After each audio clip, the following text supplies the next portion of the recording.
Baiklah, kami dari kelompok 3 akan menyampaikan mengenai bakteri Pseudomonas flourences. Itu nama kelompoknya. Saya sendiri Heri Junedi dan Bergita Pane, Mutiara Nurul Akbari, serta Adi Guna. Apa itu Pseudomonas flourences? Pseudomonas flourences merupakan bakteri gram negatif yang bersifat saprofit non-patogenik dan hidup mengkoloni tanah, air, serta perakaran tanaman atau daerah perakaran. Bakteri ini berbentuk batang atau basil berflagela serta dapat memandarkan cahaya berwarna hijau atau biru jika diamati di bawah sinar ultraviolet. Perpendaraan cahaya yang dikeluarkan bakteri ini biasanya terjadi jika berada pada lingkungan dengan kadar senyawa besi rendah dan atau kadar fosfor tinggi, bersifat aerob obligat, kecuali beberapa strain sebagai yang dapat dimanfaatkan NO3 sebagai akseptor elektron di lingkungan yang penuh oksigen, dan mikroba ini dapat tumbuh dengan baik pada suhu 4 derajat Celcius atau di bawah 43 derajat Celcius.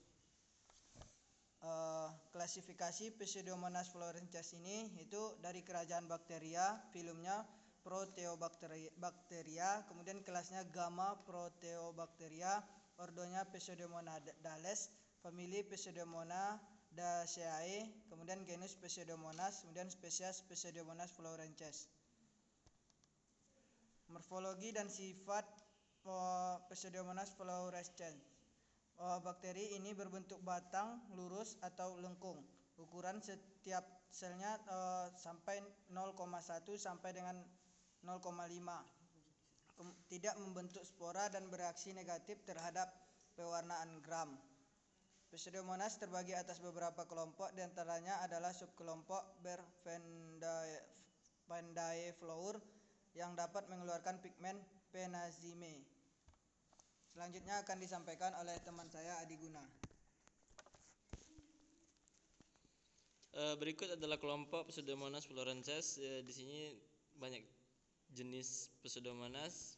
Selanjutnya yaitu contoh jenis-jenis kelompok Pseudomonas flourescens. Pseudomonas brenneri. Pseudomonas brenneri adalah bakteri motil gram negatif berbentuk batang berpendar dengan flagela polar tunggal yang diisolasi dari perairan mineral alami di Prancis. Yang kedua itu ada Pseudomonas corrugata. Pseudomonas corrugata adalah bakteri gram negatif patogen tanaman yang menyebabkan nekrosis umpulur pada tomat. Berdasarkan analisis 16S rRNA, Pseudomonas corrugata telah ditempatkan dalam kelompok Pseudomonas flourescens. Yang ketiga itu ada Pseudomonas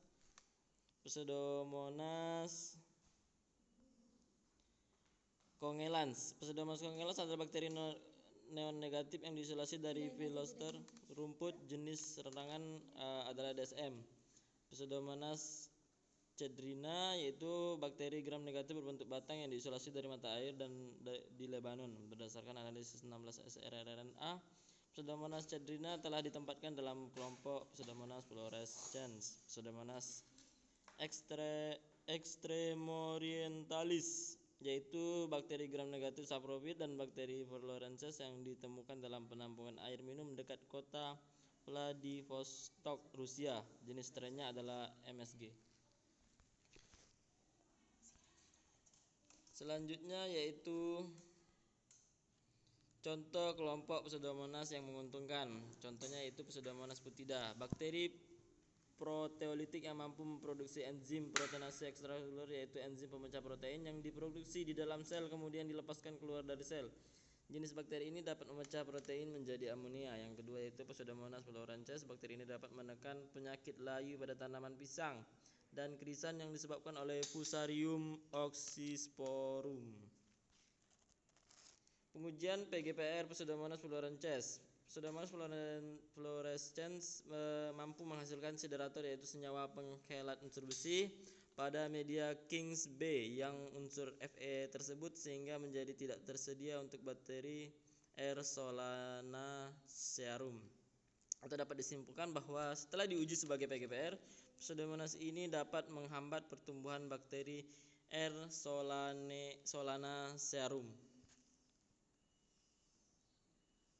Selanjutnya akan disampaikan oleh Mutiara.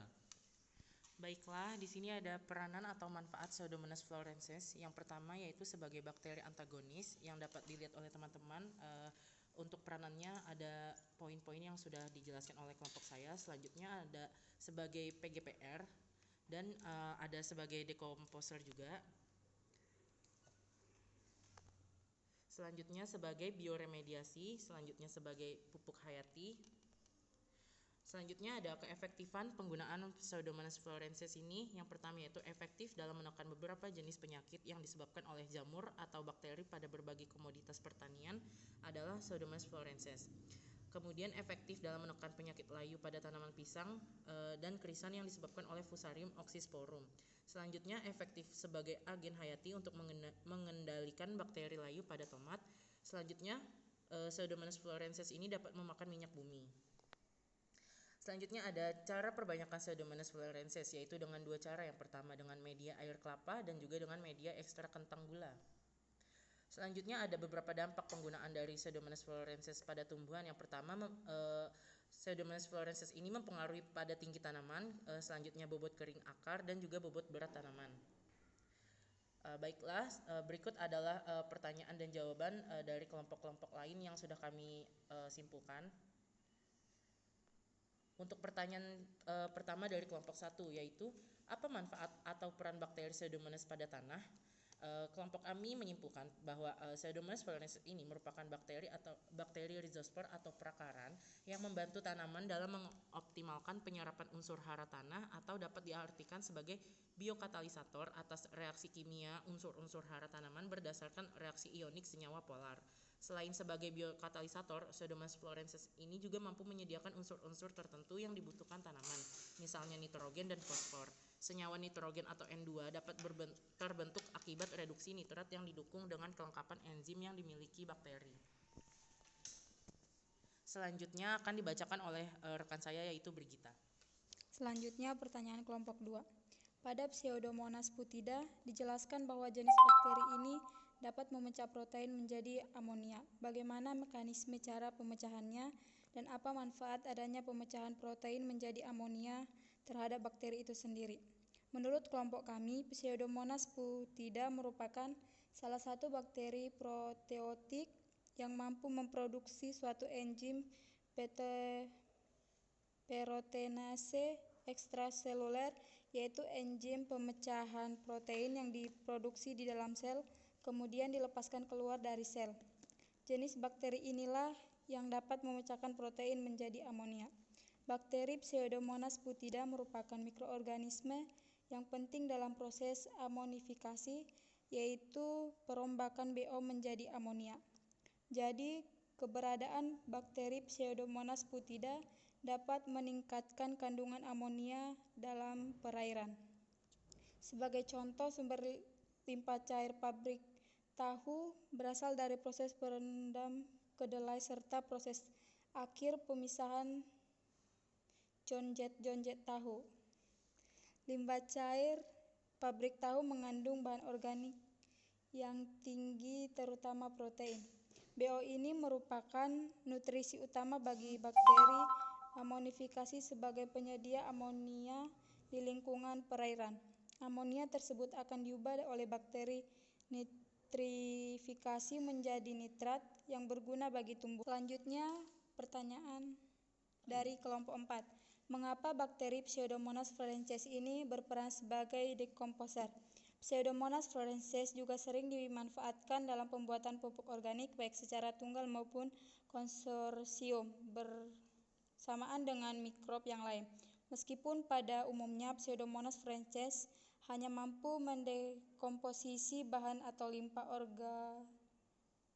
organik secara aerobik dengan suhu dan tekanan rendah. Hal ini terkait dengan sifat Pseudomonas florensis sebagai bakteri mesofik. Bakteri mesofik adalah salah satu kelompok mikroba yang hidup pada kisaran suhu 25 derajat Celcius sampai 40 derajat Celcius dengan kisaran suhu optimum 25 derajat Celcius sampai 37 derajat Celcius. Dari uraian di atas, untuk meningkatkan prosedur antibiotik diperoleh oleh fungsi suhu dan pH, sehingga didapatkan produksi antibiotika yang baik.